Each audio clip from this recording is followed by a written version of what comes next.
Everyone, welcome. आप देख रहे हैं आपके शेयर हमारी राय। ये प्रोग्राम आपके लिए बना है जहां आप अपने सवाल हमें भेजते हैं, कमेंट सेक्शन में पोस्ट कर सकते हैं और उसे हम इसी कार्यक्रम में पूरी लेने की कोशिश करेंगे। और आज आपको अपना सवाल ज़रूर पोस्ट करना चाहिए क्योंकि आपके फेवरेट गेस्ट जो है हमारे साथ जुड़ने वाले हैं। Doctor Ravi Singh market expert है, vice president retail Religare broking में भी वो हैं, तो उन्हीं से बातचीत करते हैं। नमस्कार Ravi sir, thank you so much for taking out time. और ये जो सेशंस हम पिछले कुछ सत्रों में देख चुके हैं हमारे मार्केट्स का हाल, उसे देखते हुए आप क्या मानते हैं कि अब worst is over, bottom has been formed once again, या फिर आपको लगता है सेल ऑन राइज मार्केट अभी भी है? नो डाउट मैम, पिछले 4 महीने से हम कंटिन्यू सेलिंग देख रहे हैं और ओवरऑल अगर एक बार को फंड की बात की जाए तो अब तक 40 लाख करोड़ रुपए सिर्फ 42 दिनों में साफ हो चुके हैं, वाइप आउट हो चुके हैं। यानी अगर पर घंटे का एवरेज लगाएं तो लगभग 15,000 करोड़ रुपए के आसपास बैठेंगे जो ट्रेडिंग आवर्स हैं। तो आप समझ सकते हैं कि आंकड़े इतने मजबूत हैं कि मार्केट पे कुछ भी उछाल पे कॉन्फिडेंस नहीं लेना चाहिए, और वही यहां पर दिखाई दे रहा है। फिलहाल करंट लेवल पर निफ्टी जो इस समय चल रहा है वो अपसाइड पे थोड़ा बढ़ेगा, और अच्छी बात यह है कि आज थोड़ा सा बुलिशनेस रहेगी तो थोड़ा सा चेहरा अच्छा दिखाई दे सकता है। और एक्सपायरी के दिन है तो 350 तक आपको दिखाई देगा लेवल्स ऊपर जाते हुए, 23,350 तक। लेकिन एक दो दिन में ये फिर से हरियाली जो है वो लालिमा में बदलती हुई नजर आएगी, और इस बार की होली जो है वो लाल रंग से खेलने में लोगों को ज्यादा शायद मजा आने वाला है। फिर आपने लिपस्टिक लगा दिया, आपने कहा चेहरा कुछ अच्छा लगेगा, उसके बाद आपने कहा कि makeup is gone. Nevertheless yes, markets बहुत वोलेटाइल है और आज कुछ तेजी जो है हमको बैंकिंग स्पेस में देखने को मिल रही है, खासतौर पे HDFC bank, ICICI bank, Kotak Mahindra bank. तो ये बैंक अच्छा प्रदर्शन दिखाते हुए एक्सिस बैंक, SBI में भी आज एक हरा निशान देखने को मिल रहा है। मार्केट्स में कल तेज बिकवाली देखने को मिली, उसके बाद एक अच्छी रिकवरी भी, और वही रिकवरी बाउंस बैक हमें आज मार्केट में जारी रहता हुआ दिख रहा है। पर ये कितना, रवि सर ने आपसे कह ही दिया कि शॉर्ट लिव्ड हो सकता है। और आज की बैठक जहां ट्रंप साहब हमारे प्रधानमंत्री से मिलेंगे, उस पर सबकी नजरें रहेगी। और साथ में ही अर्निंग सीजन अब लगभग खत्म हो चुका है, लेकिन अर्निंग्स मॉडरेट तो नहीं हुई है, खराब आई हैं, डिसअपॉइंटिंग रही है। तो उसके चलते हुए हमको मार्केट पे और डेंट दिख सकता है, पर सपोर्ट कहाँ मिलेगा इसके बारे में भी रवि सर से बात करेंगे। रवि सर, अभी भी आप जो है पॉजिटिव नहीं है बाजार पे, आपको लगता है कि होली जो है इस बार लाल रंग में ही खेलनी पड़ेगी बाजार को। पर what are the key reasons that you see that इतने ओवरसोल्ड मार्केट में भी हम बाउंस बैक नहीं करेंगे? क्योंकि अगर देखा जाए we have been the worst performing markets this year in emerging countries, also in developed countries. बिल्कुल आपने सही कहा मैम, और इनफैक्ट अगर इसके रीजंस की तरफ जाएं तो आपको थोड़ा सा, आपको अपनी पॉकेट, अपनी जेब में देखेंगे तो आपको समझ में आएगा। मैं इसलिए ऐसा कह रहा हूं क्योंकि आम आदमियों को मैं बहुत सिंपल लैंग्वेज में बताने की कोशिश करूं। देखिए क्या होता है, जब मार्केट अच्छी होती है तो सारे लोग पैसे लगाते हैं अपने बिजनेस पे, शेयर मार्केट से प्रॉफिट बुक करते हैं, फिर बिजनेस में लगाते हैं, फिर शेयर मार्केट में डालते हैं, फिर बिजनेस में लगाते हैं। ये चेन चलती रहती है। हुआ क्या, पिछले 4 महीनों से कंटिन्यू जब मार्केट गिरावट पे आई तो जो लोग लिवरेज पे काम करते हैं, लिवरेज का मतलब है कि उधारी पे लिया, मार्केट से पैसा निकाला, इधर से निकाला, दूसरी तरफ से किया। अब वो क्या हो गया कि जब स्टॉक मार्केट पे लॉस आता है ना तो आप EMI नहीं दे पाते, आप वो पैसे को टर्न अराउंड नहीं कर सकते, बुरे दिन से दिखाई देने शुरू हो जाते हैं और पैसा आपका स्टक हो जाता है। कुछ लोग उसमें डर के मारे पैसा कहते हैं अब मेरा वापस कर दो। तो इस टाइप की जो सिचुएशन होती है, वो जो सेंटीमेंट क्रिएट करता है वो इकोनॉमिक क्राइसिस की तरफ बढ़ता है, और इसीलिए सरकार यहां पर जितने भी कदम उठाए उसका कोई खास इंपैक्ट नहीं हो रहा। देखिए कोशिश करी, पहला FII सेलिंग रुक नहीं रही है। अगर FII का कॉन्फिडेंस नहीं बिल्डअप होगा, मार्केट नहीं चलेगा। सेकंड रीजन की तरफ जाएं तो जिस हिसाब से ट्रंप इस बार ट्रेलर दिखा रहे हैं और नए नए सबूत दिखा रहे हैं कि मैं वापस से जवान हो गया हूं और मैं ये हरकतें करूंगा, उसके चाहे अच्छी हो या बुरी हो, तो मुझे लगता है कहीं ना कहीं से वो मार्केट को अच्छी नहीं लग रही है और वो एक निगेटिविटी क्रिएट कर रहे हैं। तीसरे रीजन की तरफ जाएं तो अर्निंग सीजन, आपने बिल्कुल सही कहा, अर्निंग सीजन ने वो कॉन्फिडेंस इसीलिए नहीं आ पाया क्योंकि लिवरेज यहां पर लोगों के पास नहीं है और वो डर दिखाई दे रहा है। चौथे की तरफ जाएं तो क्योंकि जब एक सेंटिमेंट चेन क्रिएट हो गई है तो यहां पर अब सरकार के वो स्टेप्स, जो बजट थे, जो इवेंट थे, वो सब में उतना कुछ लुभावना मिल नहीं पाया जो मार्केट को दे पाए। तो कहीं ना कहीं से हम और पांचवा, जिस हिसाब से म्यूचुअल फंड और एसआईपीस ने कॉन्फिडेंस लोगों का लूज किया है, पैसा नहीं आ रहा है, तो ओवरऑल सभी चीजें निगेटिव है। अब पॉजिटिव आने के लिए इस समय अभी कुछ खास सेंटिमेंट दिख नहीं रहा। अब ओके। हाँ, जो पॉजिटिव इस समय है, हर बार कोई ना कोई चीज क्रिएट होती है, वो है कि जब भी हमारे मोदी जी बाहर जाते हैं वो 100% स्ट्राइक के साथ मार्केट को ग्रीन सिग्नल नजर आता है। और आप पीछे हिस्ट्री देखिए तो ये सिर्फ यही एक सेंटीमेंट है, जैसे मोदी जी वापस आएंगे हम लोग यहां पर वापस से सेलिंग करना शुरू कर देंगे, यानी कि प्रॉफिट बुक कर लीजिए जिनमें आ रहा है, और नहीं आ रहा तो फिर एग्जिट हो जाइए। तो ये सेंटीमेंट पे आप अपने सेंटीमेंट पे मत जाइए, आप प्रॉफिटेबिलिटी की तरफ चलिए, स्टॉक्स के मोमेंटम को पकड़िए और वो ट्रेड लीजिए जो आपको सुविधाजनक लगता है। बिल्कुल सही। चलिए अब सवाल जवाब का सिलसिला आप शुरू करते हैं। हमारे फर्स्ट व्यूअर जो है वो राहुल शुक्ला जी है। लिखते हैं कि सर मैं आपका बहुत बड़ा फ़ैन हूँ, मेरे पास हुडको के शेयर है @ 242 बाइंग प्राइस है। 3 महीने का व्यू लेके मैंने इसे खरीदा था, लेकिन अब मुझे बताइए करना क्या है। देखिए 3 महीने का व्यू लेके खरीदा था और 3 महीने में ही निगेटिविटी आई है, लेकिन अच्छी बात यह है कि 180 170 के पास, इससे ज्यादा नीचे इसकी वैल्यू नहीं है। और अभी आपको 3 महीने और होल्ड करना पड़ेगा, आपका प्राइस आएगा, लेकिन सिर्फ यहां पर पॉइंट ये है कि आपको जल्दबाजी में एवरेज नहीं करने की जरूरत है। तो यहां पर आप थोड़ा सा वेट करिए, थोड़ा समय और दीजिए, एवरेज अभी मत करिए। 1-2 वीक के बाद वापस से मैडम को तंग करिएगा, क्वेश्चन पूछिएगा, अगर कुछ खरीदारी करनी होगी दोबारा खरीदेंगे, नहीं तब तक तो होल्ड करके रखना है। और थोड़ा समय घर वालों को भी दीजिए, वहां पर उनके साथ टाइम स्पेंड करिए, मार्केट में थोड़ा कम टाइम स्पेंड करिए। मोहम्मद नज़ीर अली का सवाल है, आप सबको मेरा प्रणाम। मेरे पास गेल इंडिया के शेयर है और एवरेज प्राइस है 208 रुपया। 3 साल का व्यू रख के मैं इसमें इन्वेस्ट किया है, तो आप मुझे क्या सलाह देंगे। और दूसरा स्टॉक है सिनकॉम फॉर्मुलेशंस, इसका एवरेज प्राइस जो है इनका 20 रुपीज़ 40 पैसा है, इसमें क्या करना है सर। देखिए सबसे पहले मैं आपके गेल पे आता हूं, और जिस हिसाब से मैम गेल एक ऐसा स्टॉक है, देखिए अभी आपने देखा ये स्टॉक जो करेक्ट हुआ, ये करेक्ट होने से पहले आपको डिविडेंड देके गया, इसीलिए डिविडेंड के हिसाब से करेक्ट हो गया, यानी कि स्टॉक अच्छा है। इस स्टॉक पे एसआईपी मत बंद करिएगा, 3 साल का है तो हर महीने खरीदारी करते रहिए।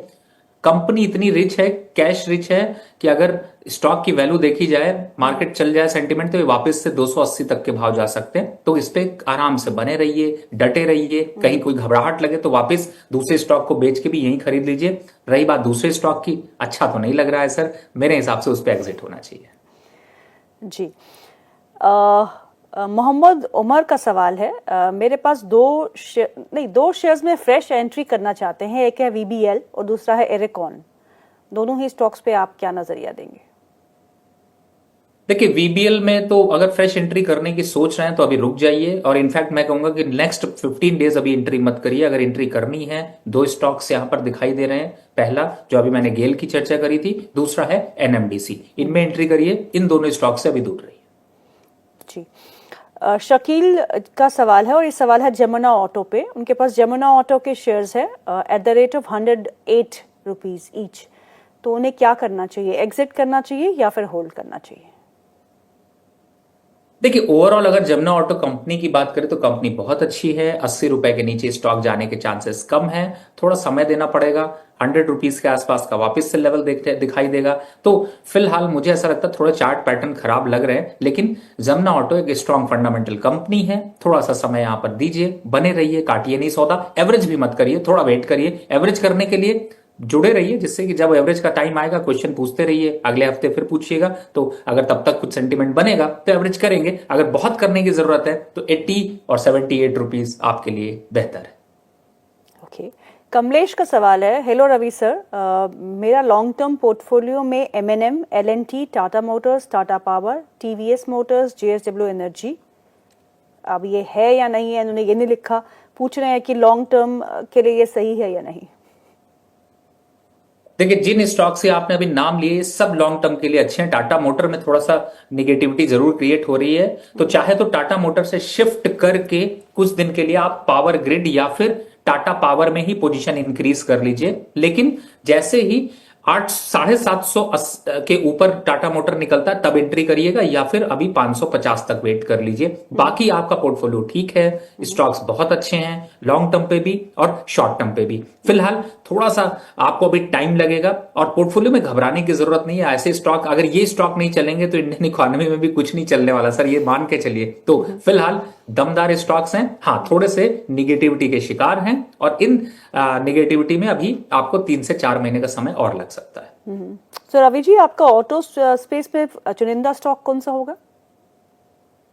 मैम इस समय अभी मैं अगले 31 मार्च तक ऑटो का कोई भी स्टॉक खरीदने की रिकमेंडेशन नहीं दे रहा हूं, क्योंकि जो अभी यहां पर सिचुएशन है उसमें थोड़े से स्टॉक करेक्शन की बात करें तो 7 से 8% का करेक्शन अभी और देखने को मिल सकता है, जो कि थोड़ा सा इन्वेस्ट, मतलब देखिए मैं ये नहीं कह रहा कि पूरा सेंटिमेंट खराब हो जाएगा, लेकिन आपका प्रोग्राम लोग इसलिए फॉलो करते हैं कि उनको सही राय मिल सके, इसलिए आपके शेयर पे हमारी राय है, जिससे कि आपको सही वैल्यू पे पता चला। मार्केट 40% करेक्ट हो गया, आपने 40% पहले ही खरीदवा दिया तो वो सही नहीं है, इसलिए यहां पर थोड़ा सा वेट करने की जरूरत है। स्टॉक्स ऑटो के अच्छे हैं, बैंकिंग अच्छे हैं, लेकिन हमें अब यही तो आपको एक्सरसाइज करनी है। आपके जो प्रोग्राम के माध्यम से लोग एक्सरसाइज कर रहे हैं उनको यही करना है कि किसी के कहने पे, किसी के बहकावे पे, किसी की रील पे स्टॉक मत उठाइए, सही समय पे स्टॉक उठाइए, जिससे कि आपके घोड़े जब दौड़े तो आपको बड़ी प्रॉफिटेबिलिटी जल्दी मिल सके। जी, अभिषेक गुप्ता का सवाल है, और इस सवाल है 2 स्टॉक्स पे। एक है एल&टी जो 1500 रुपए के भाव पे उन्होंने खरीदा है, और दूसरा है वीबीएल वरुण बेवरेजेस जो उन्होंने 123 के भाव पे खरीदा है। उनके पास 100 शेयर है, यानी कि वीबीएल अगर देखे जाए तो 100 के भाव पे काफी अच्छा है, और एल&टी 1500 के भाव पे। दोनों ही स्टॉक्स पे क्या करना चाहिए? देखिए दोनों ही स्टॉक अभी थोड़े से डाउनवर्ड चैनल पे चल रहे हैं, लेकिन स्टॉक अच्छा है, आपका लेवल अच्छा है, मुझे लगता है होल्ड करिए, इसमें घबराने की जरूरत नहीं है। और थोड़ा सा कंसोलिडेशन के बाद लगभग 1 से 2 वीक के बाद, थोड़ी कंसोलिडेशन के बाद थोड़ा सा बुलिशनेस देखने को मिल सकती है। लेकिन आप इनको मुनाफा वसूलने को नहीं कहेंगे सर? आई मीन 1500 में एल&टी, 123 में वरुण बेवरेजेस, थोड़ा तो मुनाफा घर ले जाना चाहिए। देखिए मुनाफा अगर लेने को मैं बोलता तो इनको शायद और पहले बोल चुका होता, लेकिन चूंकि इनका जो अभी जो टाइम है उस पे तो ये काफी कुछ जो है वो खो चुके हैं। मेरे हिसाब से डाउनवर्ड चैनल देख चुके हैं, तो इन लेवल से थोड़ा सा रिकवरी के चांसेस, इसलिए वेट करना चाहिए। ओके, डॉक्टर अंशुमन गुप्ता का सवाल है, और सवाल है अडानी पावर पे। इनके पास 113 के भाव पे इन्होंने अडानी पावर के शेयर लिए हैं लॉन्ग टर्म के लिए, आपकी सलाह मांग रहे हैं।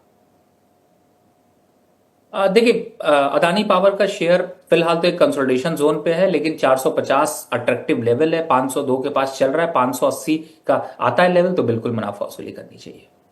ओके, साईनाथ जी का सवाल है, और सवाल है 2 स्टॉक्स पे। एक है बीईएल, उनकी जो खरीद है वो है 230 रुपीज पे। दूसरा है एरेडा, उनकी खरीद है 175 रुपीज पे।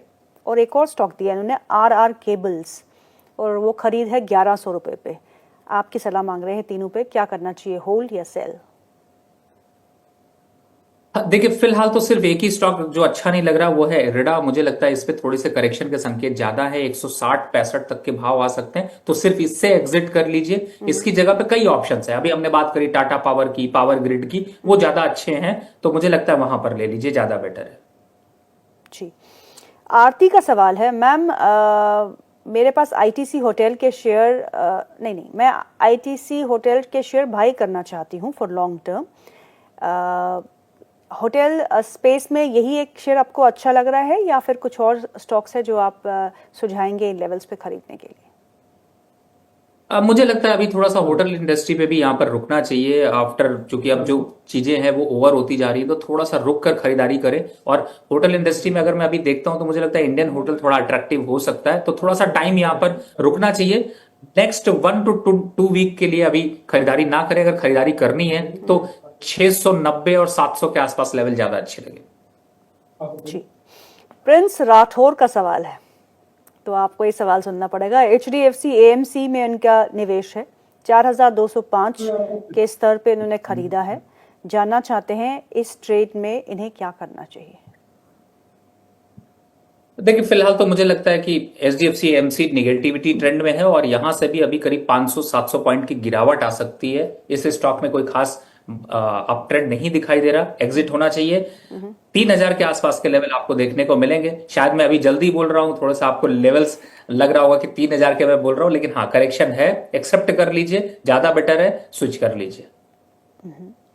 आरती जी का एक और सवाल है, मुझे पीएसयू बैंक्स खरीदने हैं, मैं फेडरल बैंक खरीदूं या बीओबी या फिर Canara bank for long term 2 से 3 साल का व्यू के साथ?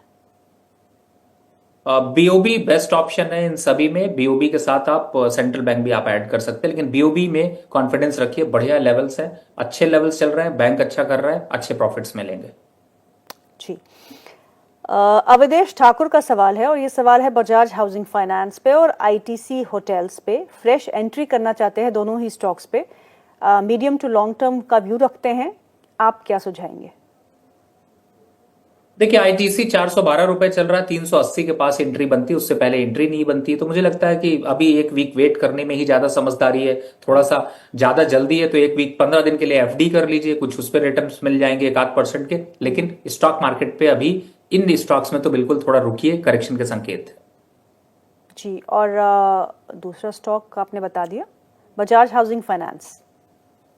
जी बिल्कुल, उस पर तो इन्वेस्ट ही नहीं करना है मैम, इसीलिए मैंने बोला बिल्कुल जरूरत ही नहीं है। अच्छा ये बताइए, मैं बजट के बाद पहली बार आपसे मिल रही हूँ और ब्याज दरों में कटौती भी हो चुकी है, इंटरेस्ट रेट सेंसिटिव सेक्टर्स में एक जो खास तौर पे ऑटो में हमने काफी अच्छा मूव देखा, लेकिन रियल एस्टेट स्टॉक्स में दबाव ही देखने को मिला है पोस्ट बजट भी।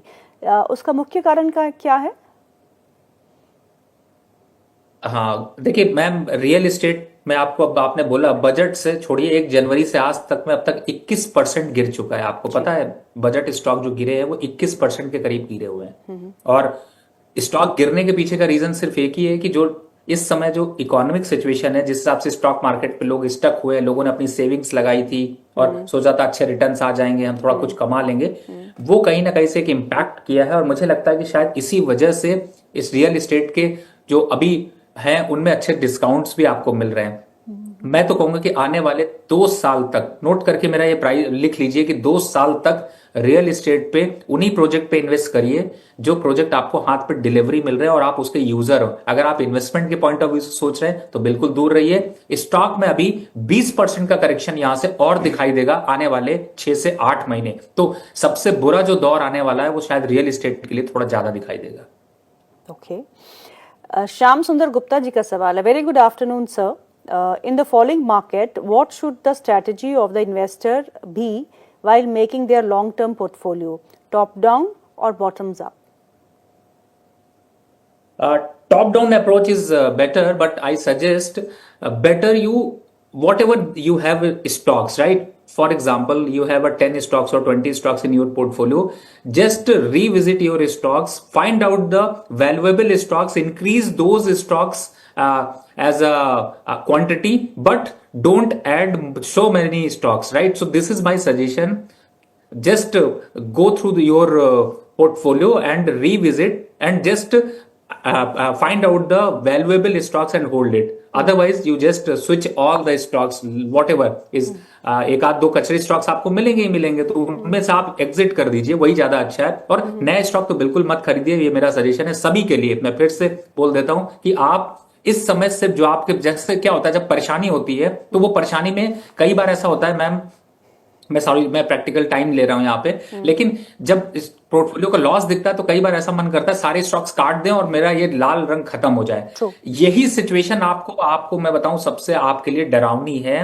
मत घबराइए, मत देखिए, इसीलिए मैं कह रहा हूं दूसरा टाइम आप लगाइए, क्योंकि इस फ्रस्ट्रेशन में आप अच्छे स्टॉक्स काट के बैठ जाएंगे और दोबारा एंट्री नहीं कर पाएंगे। तो पेशेंस चाहिए, रिविजिट चाहिए, उनमें क्वांटिटी को थोड़ा मैनेज करना पड़ेगा, इधर उधर करना पड़ेगा, उसकी एक्सरसाइज करिए, लेकिन पोर्टफोलियो से कंप्लीट एग्जिट मत होइए। बिल्कुल सही। ओके, इन्हीं का एक और सवाल है, वो बोल रहे हैं कि फार्मा सेक्टर में आपका व्यू इस समय क्या है, और specifically Natco pharma and Morepen labs. Natco pharma के नतीजे अच्छे नहीं आए, उसके बाद हमने देखा कि आज 15 से 16% की गिरावट देखने को मिल रही थी, और मोरपन लैब्स अच्छा खासा प्रदर्शन इसने दिखाया है, लेकिन करेक्शन भी अच्छी खासी आ चुकी है। रवि सर, आपकी राय, pharma space and then these two stocks. देखिए ये दोनों स्टॉक्स में अभी करेक्शन की बात करूं तो मुझे 2.5 से 3% का करेक्शन दिखाई देता है, लेकिन ये अट्रैक्टिव हो जाएंगे। मॉर्फिन लैब 52 रुपीज के पास अट्रैक्टिव हो जाएगा। दूसरा स्टॉक करंट लेवल से ही थोड़ा सा कंसोलिडेट करने दीजिए, हो जाएगा। लेकिन लेकिन लेकिन फार्मा सेक्टर में अगले 3 वीक तक कोई इन्वेस्टमेंट नहीं करनी है, सो आप लोग अभी दूर रहिए। ओके, 3 वीक्स का क्या है? 3 वीक्स में क्यों नहीं सर? क्योंकि देखिए अभी, हाँ, मैं फिर से वापस अगर इसके डेटा पे अब जाता हूं तो देखिए इस समय मैं फार्मा सेक्टर को भी अगर मैं जनवरी से अब तक का अगर कंपैरिजन करूं तो 28% का जंप दिखा चुका है पिछले 23-24 में। और अगर मैं 24-25 की तरफ जाता हूं तो मुझे ये नजर आ रहा है कि इस समय फार्मा सेक्टर में जो प्रॉफिटेबिलिटी है वो स्टेबल नहीं हो पा रही है। यानी कि अब तक जो फार्मा सेक्टर है वो 8% निगेटिव हो चुका है, तो अभी ये 10 से 12% तक निगेटिव होने के संकेत हैं। तो यहां पर ओवरऑल फार्मा के जो स्टॉक्स हैं वो 2-3-4% और गिरेंगे, तो जो गिरावट है वो 10% के आसपास आकर रुकनी चाहिए एवरेज ऑन। तो उसके लिए अभी जो सेंटिमेंट बन रहा है उसमें अगर देखते हैं तो 2 से 3 वीक का समय लग सकता है, इसीलिए मैं यहां पर थोड़ा सा वेट करने की राय दे रहा हूं। ओके, दीपक का सवाल है।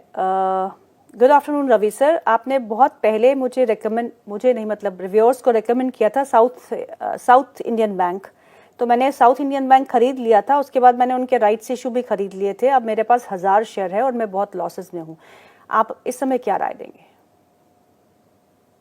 देखिए मैंने इसकी रिकमेंडेशन हमेशा आपको 22-23 और जब हमारे डिस्कशन आपके हो रहे थे तो 25 या 27 तक दिए होंगे। तो मुझे ये समझ नहीं आ रहा आप बहुत लॉसेस में क्यों हैं। लेकिन 25 रुपए के आसपास ही भाव चल रहा है, अगर आप भाव दे देते तो अच्छा होता। लेकिन 28 और 30 के लेवल तो इसमें बहुत आसानी से आ जाते। यही एक स्टॉक ऐसा है जिसने कि आपको पूरे मार्केट में 50% के करेक्शन के बावजूद बहुत ज्यादा कुछ पेन नहीं दिया। मुझे लगता है थोड़े दिन बने रहिए, निकल जाएंगे। और नेक्स्ट टाइम प्राइस जरूर मेंशन कर दें। बिल्कुल।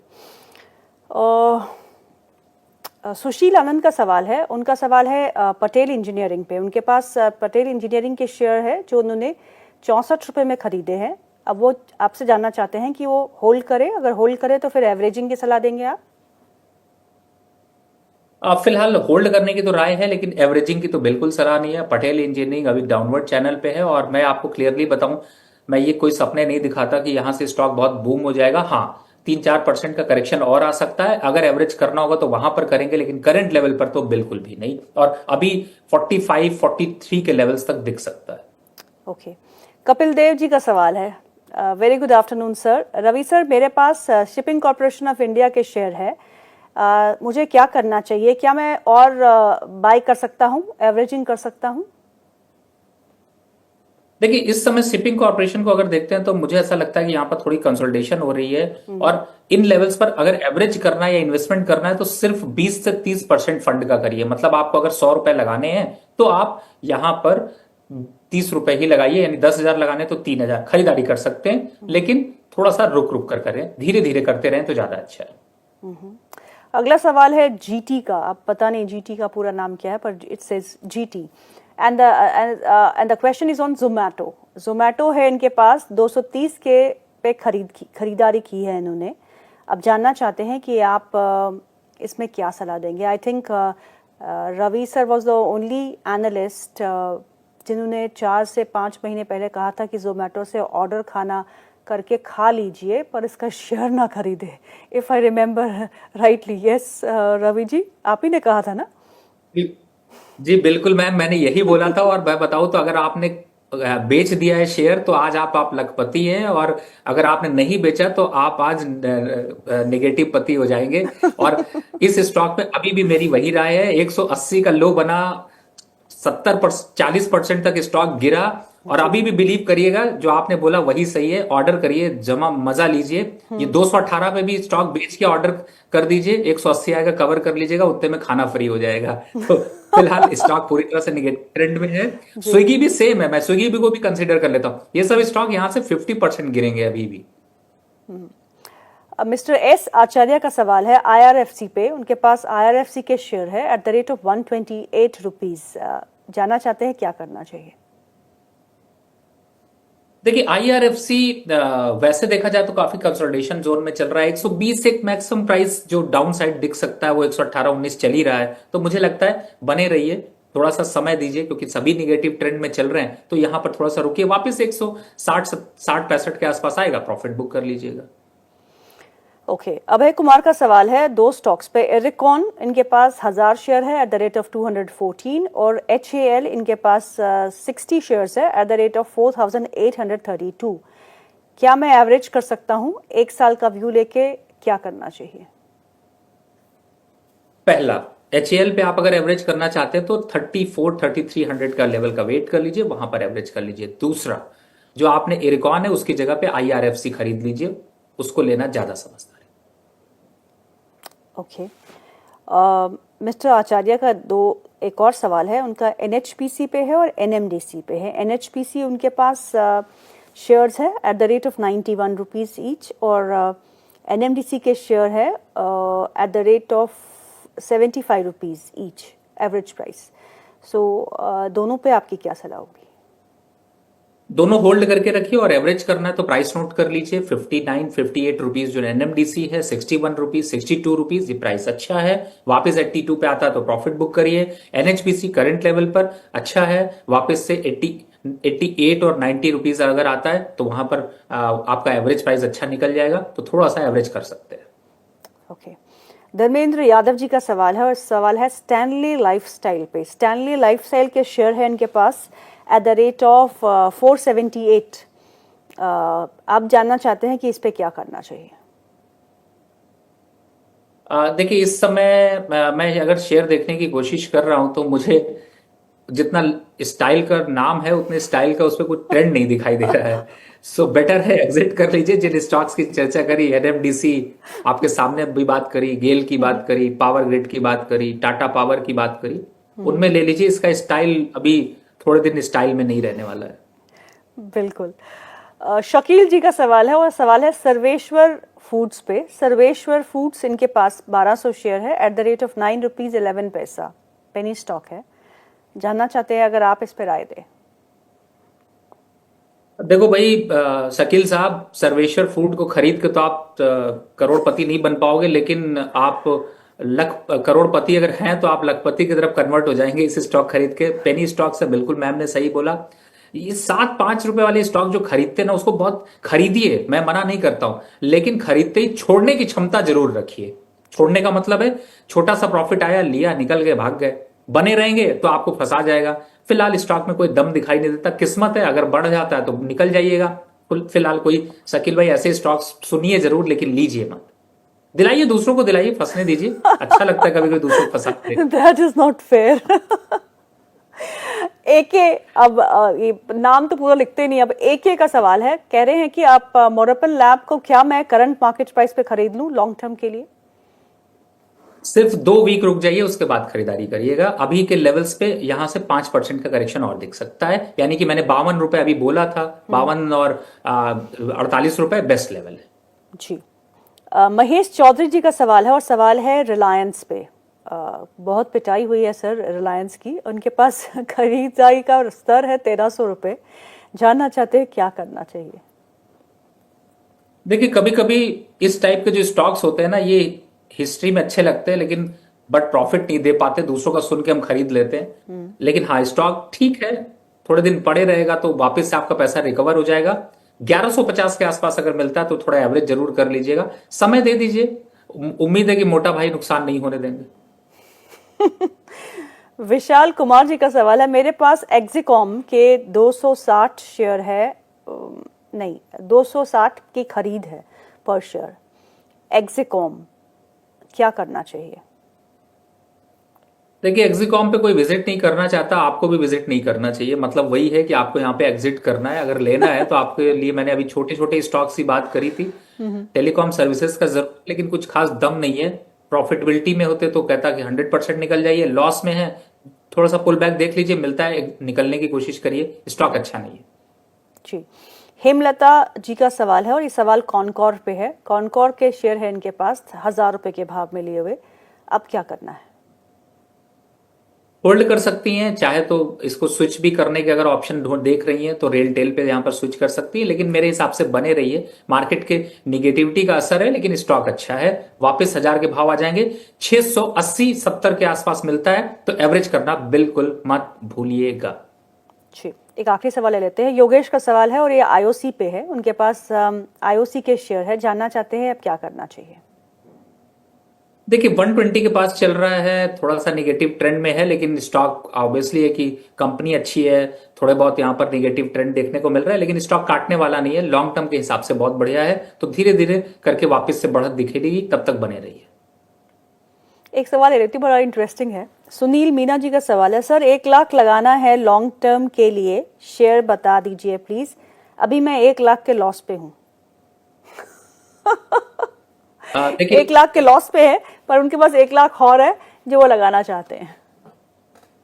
मेरे हिसाब से वैसे मैं स्टॉक मीना साहब मैं जहां पर जाता हूं मुझे ऐसा याद आता है कि इनके कमेंट्स जरूर आते हैं, और अभी के हिसाब से 1 लाख में से सिर्फ आपको 30,000 लगाने की राय है, जिसमें एनएमडीसी, गेल और जैसे स्टॉक्स अभी हमने चर्चा करी थी पावर ग्रिड और टाटा पावर, इनमें है तो 10-10 हजार करके 40,000 लगा लीजिए। 60,000 अभी रोक के रखिए, अगले हफ्ते के प्रोग्राम में फिर स्टॉक देंगे तो 40,000 और एंट्री करा लें। जी, आपको मैं ऐसे जाने नहीं दूंगी रवि सर, पहले आप मुझे ये बताइए कि अगर डिप आता है, whatever cuts that you are expecting, अगर कट आता है तो आप पहले क्या खरीदेंगे? देखिए अगर मुझे खरीदना है तो मैं बैंकिंग काउंटर की तरफ पहले जाऊंगा, क्योंकि वहां पर मुझे ज्यादा अच्छा अट्रैक्शन दिखाई देता है। दूसरा, अगर मैं देखता हूं तो मुझे वापस अगर फार्मा सेक्टर पे एक अट्रैक्शन दिखाई देता है, तीसरा एफएमसीजी की तरफ दिखाई देता है, और चौथे की तरफ अगर जाता हूं तो मुझे यहां पर थोड़े से जो ऐसे काउंटर हैं जिनमें कि बहुत बड़े करेक्शंस, लार्ज कैप पे जिनमें कि आपको 30-30, 40-40% के करेक्शन मिले हैं, चाहे वो आपके ऑटो के स्टॉक्स रहे हो, उनमें थोड़ा सा पार्शियली इन्वेस्ट करूंगा, लेकिन निफ्टी को 22,500 आने के बाद। ओके रवि जी, बहुत बहुत शुक्रिया आज हमारे प्रोग्राम में शामिल होने के लिए। आपने जो लास्ट की पंच लाइन बोली है वो सबके दिमाग में रहेगी। 22,500 का आंकड़ा रवि जी देख रहे हैं कि आने की संभावनाएं हो सकती है। Nobody can time the markets, he is also expecting it कि मार्केट हो सकता है यहाँ से और दबाव में आए because of the reasons that जिस माहौल में हम इस समय काम काज कर रहे हैं। So Ravi ji, thank you so much for your time, it's always a pleasure to host you on this platform. नहीं, thank you so much for watching and keep watching Jagran business.